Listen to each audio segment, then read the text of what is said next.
Okay, so I haven't videoed in a little while. In fact, winter's over and such.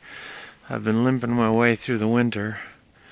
Come to find out, these Tigo modules, they are HBFES50, whatever, are not compatible with the newest SMA inverters.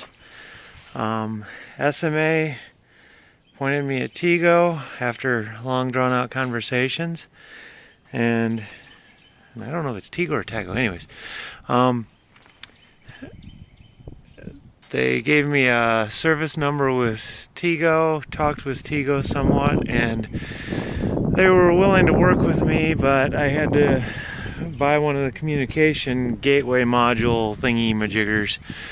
That's about $500. So, I was not going to do that. With my array the way it is, I don't actually need Tigo modules or DC. Why can I not think of the word for them? Optimizers. That's it. DC optimizers. This set of panels is broken up into the three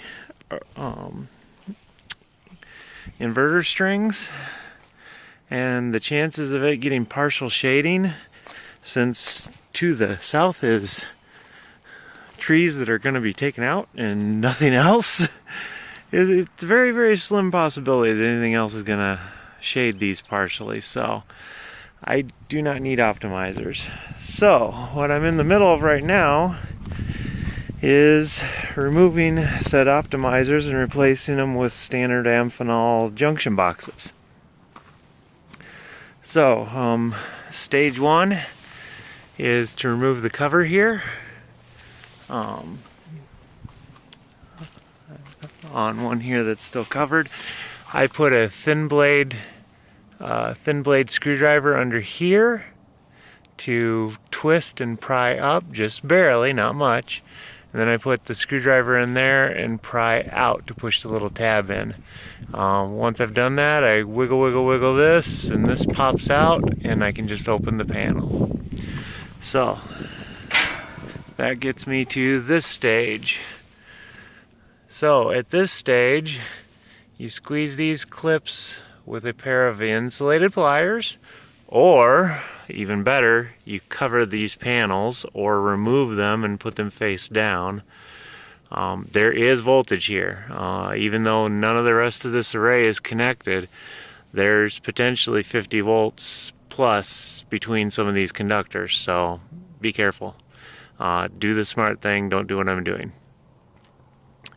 Anyways, I squeeze these with a pair of insulated pliers, and I take a insulated rod. I got a fiberglass rod that looks kind of like a screwdriver, but it's fiberglass. Put it under there and pull that out. Push the thing up, push the metal up top so it's out of the way. Go on to the next one all the way down. Don't let them, well, it's not horrible if they touch together, but try not to touch it yourself, because you're most likely leaning against something on your rack or whatever, and you're gonna get zapped. So anyways, as soon as that's done, then you use a screwdriver, a thin screwdriver that'll fit down in that little notch to go in there, pry it in. Well, actually, I start on this one, the one between here, because I can get leverage here to just pull out a bit. Take the screwdriver, pull that out. Take the screwdriver, pull that one out. That one. At that point, you'll be like, wait, it should be released.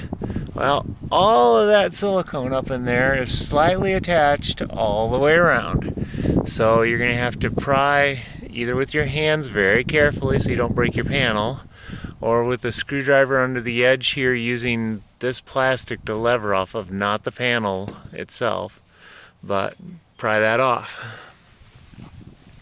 It'll usually make a little pop noise when it comes off, but not a big deal.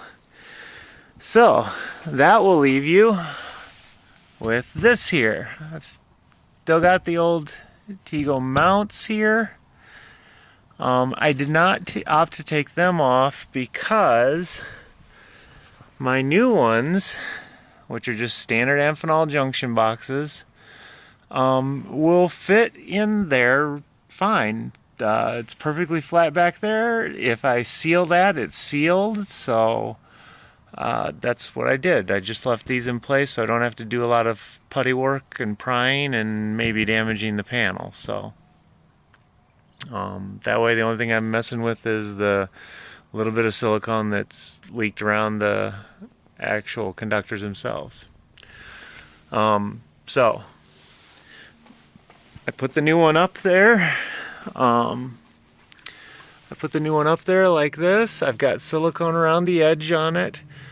Use what they call neutral curing RTV silicone that's meant as an adhesive if you can.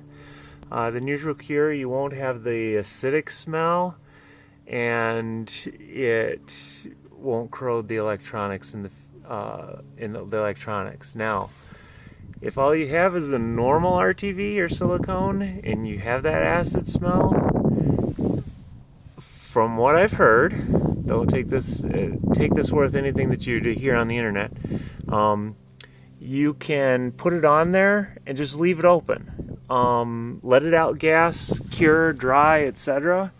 Once it's cured, there's no more acetic acid, there's no more, if there's no acidic smell to it, the acid is gone. So then you can seal it up and you're good to go. Anyways, on these Amphenols, you put a screwdriver or such in here and you pry a little bit and that mouth opens up. And you can slip this tab through the gap right where my fingernail is. Not that top one, but right where my fingernail is. And it'll go in there. You can wiggle this a bit, wiggle the screwdriver in here a bit, and it'll work it in. As soon as it's in there, you're done. Pop the caps back on these after the silicone's cured. If you need to wait, if you got neutral curing, you should be fine. Most of them use, and you can see it on my junction boxes here, they'll have a double-sided foam tape to hold it on until that silicone cures.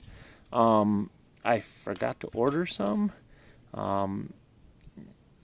So what I did was I cut a bunch of 39-ish inch long thin wooden strips and have just sprung them between the two sides to hold this in place while the silicone cures. After about 10 minutes, they're tacky to the point they don't move. After an hour, they're pretty much not going anywhere. The tube I've got on mine says 24 hours for a full cure, 7 days for full strength, but it seems to be fairly good in this thin a quantity, etc., pretty quickly. So anyways, as you can see, I'm production lining them, so I've got about a third of them changed over now and working my way through. This is the issue I've been finding all winter, and to describe it, basically I'm fine as long as I stay below 2500 watts. Well, sometimes 2200, but 2500, 3000, somewhere in that range. This thing works fine. I get power, it stays on, etc. If I hook any combination of strings up that exceeds that, I get electrical arc, and it'll be on a random string. In fact, I've even had it listed on strings that aren't connected. Like, I have string B and C connected, and string A says there's an electrical arc. And it shuts down. The AFCI module just totally shuts down. I have a couple times seen it go up to full capacity, but it has never lasted more than 15 minutes producing the full power that it should. So my biggest suggestion to you guys would be, if and when you get an inverter, and if and when you get panels, make sure that they are compatible. If you don't have DC optimizers, pretty much any panel is compatible with inverters, as long as all the solar panels are matched in the string, and as long as you keep the appropriate number. Check with your inverter manufacturer, yada yada, blah blah blah. And once again, me playing around with this and such, I gotta say again, do what's safe, don't do what I do.